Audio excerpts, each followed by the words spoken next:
Hello guys, ఈరోజు మనం chicken curry తయారు చేసుకోబోతున్నాం. ఎలా చేయాలో చూసేద్దాం రండి. స్టవ్ వెలిగించి ప్యాన్ పెట్టుకోవాలి.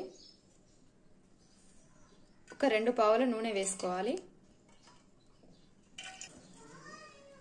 ఆయిల్ హీట్ అయింది కదా, కొంచెం జీలకర్ర, 2 ఇలాచి, కొంచెం బగారా పువ్వు, 3 చిన్న చిన్న దాల్చిన చెక్క ముక్కలు, 2 లవంగాలు, 1 చిన్న అనాస పువ్వు మొగ్గ,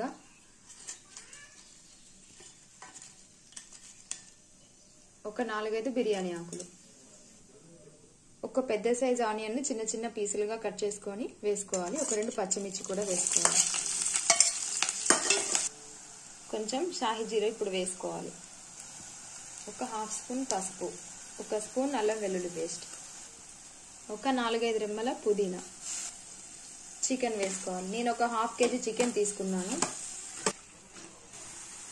మూత పెట్టుకొని మీడియం ఫ్లేమ్ లో ఒక 10 నిమిషాలు ఫ్రై అవ్వనిద్దాం. ఒక 5 నిమిషాల తర్వాత మూత తీసి కలుపుకుందాం.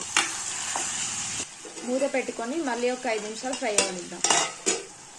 మళ్ళీ 5 నిమిషాల తర్వాత మూత తీసుకొని కొంచెం కొత్తిమీర, ఒక 4 రెమ్మల పుదీనా వేసుకోవాలి. మూత పెట్టుకొని మళ్ళీ 5 నిమిషాలు ఫ్రై అవ్వనిద్దాం. 5 నిమిషాల తర్వాత మూత తీసుకొని బాగా కలుపుకోవాలి. కొంచెం వాటర్ యాడ్ చేద్దాం. మూత పెట్టుకొని 10 నిమిషాలు ఉడికించుకుందాం. 10 నిమిషాల తర్వాత మూత తీసుకొని 1 స్పూన్ ఉప్పు, 1 స్పూన్ కారం, 1 స్పూన్ వేయించి మిక్సీ పట్టుకున్న ధనియాల పొడి, మూత పెట్టుకొని ఒక 10 నిమిషాలు ఉడకనిద్దాం. 10 నిమిషాల తర్వాత మూత తీసుకొని కొంచెం కొత్తిమీర వేసుకుందాం. కలుపుకొని స్టవ్ ఆఫ్ చేసుకుందాం. అంతే ఫ్రెండ్స్, వేడి వేడి చికెన్ కర్రీ రెడీ.